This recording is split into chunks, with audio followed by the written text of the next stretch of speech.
Misa fala de unidade.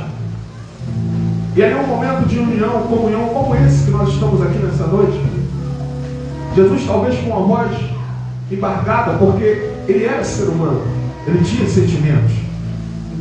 Jesus com a voz embargada e amando todos os seus apóstolos, ele vira para eles. Talvez eu imagino que era um segredo que Jesus estava guardando por tanto tempo, porque Jesus sempre soube, como ele sempre deu cativos, ele sempre falou: olha, eu escolhi a vós 12, mas um de vós é um demônio.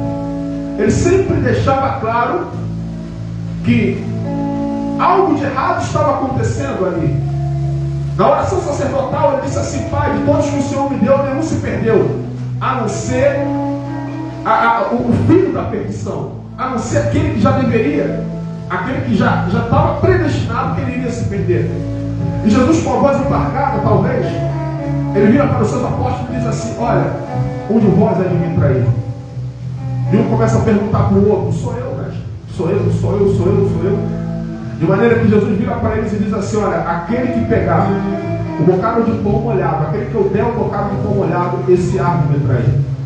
Judas recebe o bocado de pão molhado. Jesus vira para ele e fala assim: olha, vai e faz o que você tem que fazer. Judas sai. Quando Judas sai, Jesus sobe e vai para o Getsemane. A palavra Getsemane é uma palavra grega também, que significa prensa do azeite. Getsemane, ou Monte das Oliveiras, a mesma coisa, era um lugar onde eles tinham diversos buracos, como se fossem diversas sapatas, onde eles colocavam diversas azeitonas, porque a oliveira dá azeitona. E ali, com a azeitona colocada dentro daqueles buracos que tinha ali no Monte das Oliveiras, no jardim de Getsemane, eles espremiam as azeitonas e saíam o azeite. E Jesus está orando no Monte das Oliveiras, e ele está passando por uma prensa espiritual também. Você vê que tudo é símbolo na Bíblia. Ele está passando por uma prensa espiritual. Ele está ali orando, ele está clamando, ele está intercedendo, ele está pedindo ao Pai, de maneira que ele chega a um certo ponto, porque a aflição para Presbítero era tão grande. Aí entra mais uma vez o que eu falei, que Jesus era 100% homem. Porque mais uma vez Jesus ele vira para o Pai e diz assim: Pai, eu na minha humanidade eu não vou aguentar, se for possível, passa de mim esse cálice. Cálice é a responsabilidade. Porque Jesus ele já estava percebendo, o presbítero Altair, a ausência da presença de Deus. Porque conforme Jesus ele estava indo em direção à cruz, conforme Jesus estava indo em direção ao propósito do Calvário, mais o Pai se distanciava dele. Porque o maior medo de Jesus não era morrer na cruz. O maior medo de Jesus não era morrer. Jesus não teve medo da morte. Mas o maior medo de Jesus era a ausência da presença do Pai. Aí tem uma frase, um provérbio popular muito interessante que as pessoas falam: enquanto a vida há esperança. Sim, isso é uma verdade.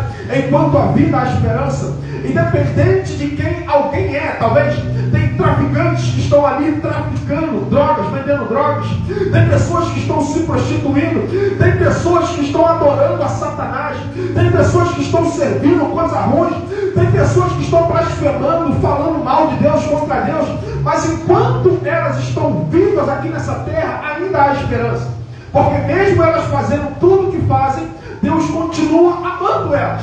Deus não ama a prática que elas fazem, mas Deus ama elas. Então, porque enquanto a vida há esperança, porque enquanto a vida aqui nessa terra, enquanto a pessoa está viva aqui nessa terra, existe a possibilidade dela se arrepender e a presença de Deus morar dentro da vida dela, dentro do coração dela. Porque o que significa o inferno? O que é o inferno? O inferno não é simplesmente um lugar de tormento daqueles que não quiseram aceitar o perdão de Deus, mas o inferno é um lugar onde não existe a presença de Deus. Morrer, quando a Bíblia fala de segunda morte, escuta isso daqui. Quando a Bíblia fala de segunda morte, a morte eterna é a separação total da presença de Deus. Ou seja, isso significa que em nenhuma circunstância Deus está lá. Então, vendo que Jesus tinha esse, porque ele sabia que o Pai já não estava mais com ele. Ele ali no Getsemane já foi caminhando para o desenvolvimento e para o fim. Ele ali no jardim do Getsemane, Judas aparece, dá um ósculo nele, trai o filho do homem, e após ter traído o filho do homem, acontece todo aquele mover que sabemos. Judas vai cortar a orelha do sumo sacerdote, o servo do sumo sacerdote, melhor, aprendiz do sumo sacerdote, Malco. E eles pegam Jesus, isso era por volta da madrugada, porque Jesus era um homem famoso, ele era alguém conhecido, era estimado por muitas pessoas. Jesus era alguém que por onde ele passava, ele arrastava multidões de fato.